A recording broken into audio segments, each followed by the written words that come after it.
Hello everyone, मेरा नाम राहुल कल्याणा है। मैं उदयपुर का रहने वाला हूँ और बेसिकली मैं प्रोफेशन से बाय कोरियोग्राफर हूँ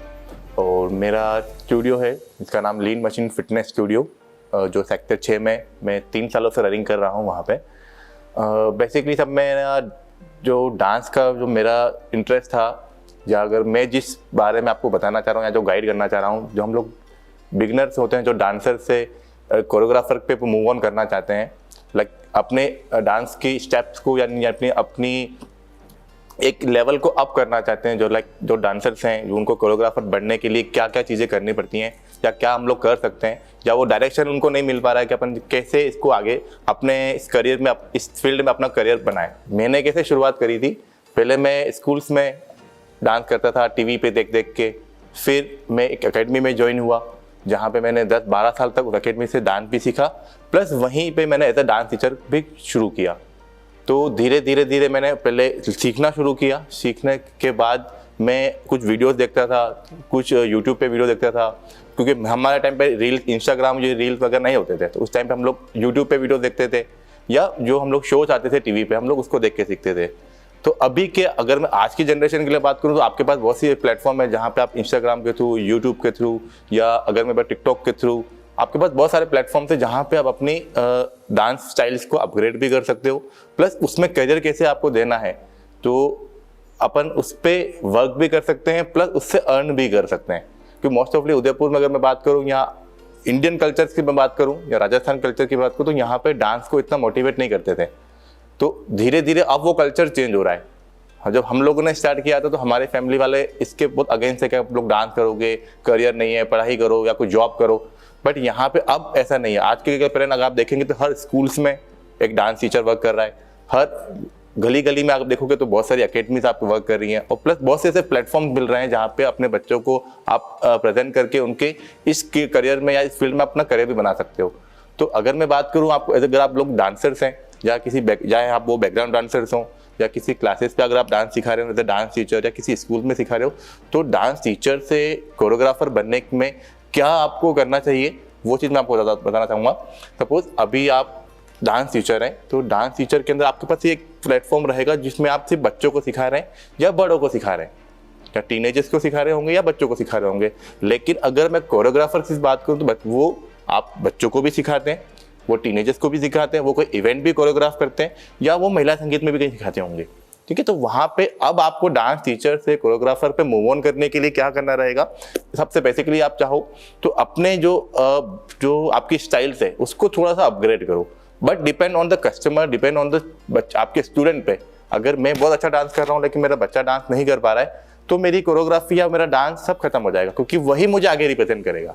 तो अगर मैं करियर पे बात करूं, जहां पर भी आप सिखाने जा रहे हो या किसी क्लास पे आप सिखा रहे हो, तो वहां पे उन बच्चों को उनके अकॉर्डिंग,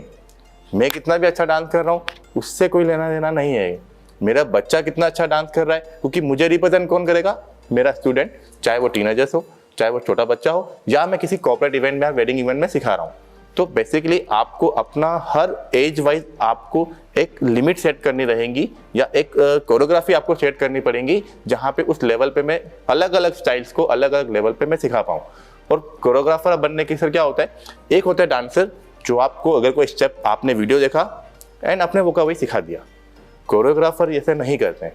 कोरियोग्राफर का मतलब ये होता है कि आपको कोई इवेंट मिला है या आपको कोई क्लास मिली है, यहाँ को जो स्टूडेंट्स मिले उनकी बॉडी लैंग्वेज के अकॉर्डिंग, उनकी लर्निंग कैचिंग पावर के अकॉर्डिंग आपको पूरा एक परफॉर्मेंस या पूरा एक डांस आपको कोरियोग्राफ करना होता है। तो मेजर डिफरेंस डांसर्स में और कोरियोग्राफर में यही होता है कि डांसर आपको कोई गाना दिया, आपने वो सिखा दिया, आपको कोई वीडियो मिला, आपने वो सिखा दिया, चाहे बच्चे को आ रहा हो या कहीं आप इवेंट में उन्होंने किया हो, नहीं उसका कोई लेना। लेकिन अगर कोरियोग्राफर वर्क करोगे तो क्योंकि वहां पे आपको रिप्रेजेंट कौन कर रहा है, आपके स्टूडेंट या आपका इवेंट, तभी आप इसको कवर कर पाओगे। तो आपको कोरियोग्राफर बनने के लिए मैं आपको सजेशन यही दूंगा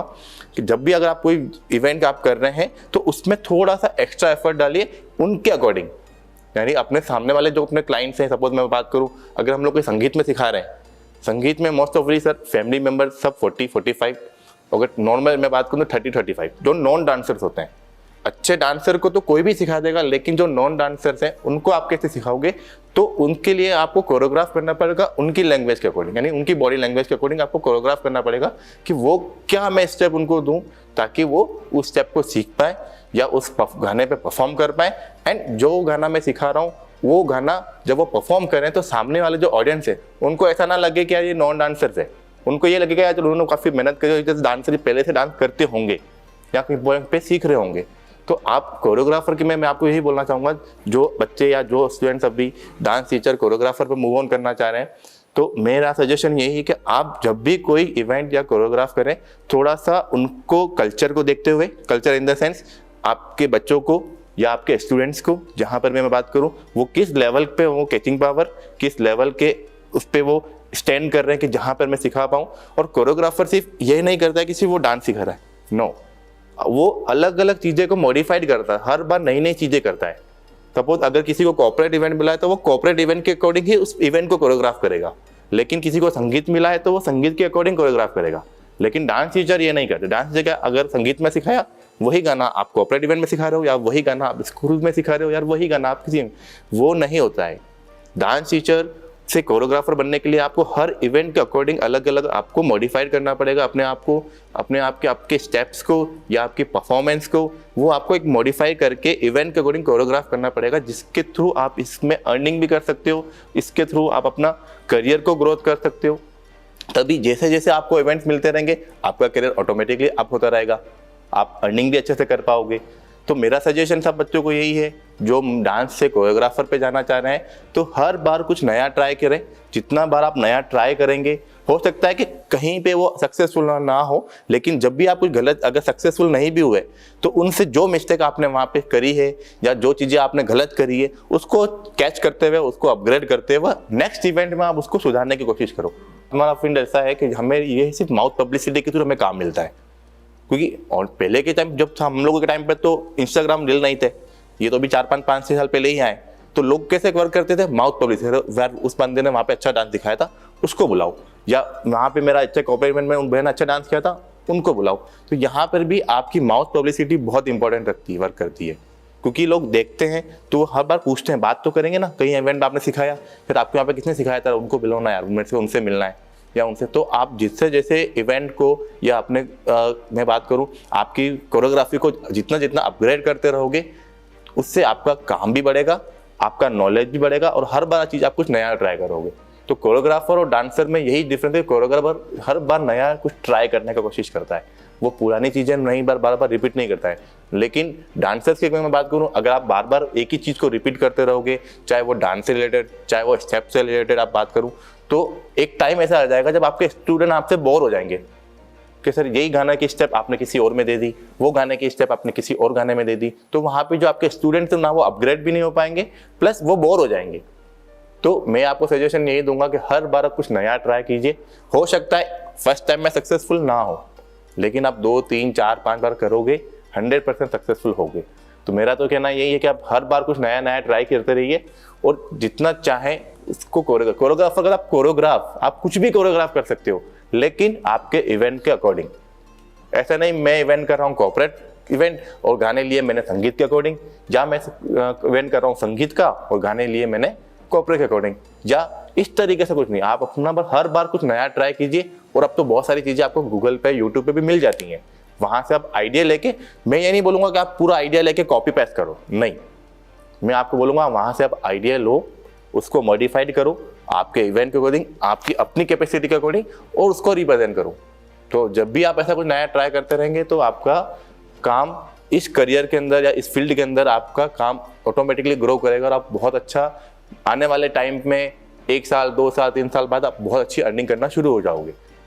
ठीक है, तो मेरा सजेशन यही है कि आप नया नया ट्राई करते रहिए। और मैं आपको यही करना चाहूँगा कि जो भी आप कर रहे हो दिल से, पूरी मेहनत से, पूरी शिद्दत के साथ करोगे, 100% आप सक्सेसफुल होगे। Thank you so much. जय हिंद, जय भारत।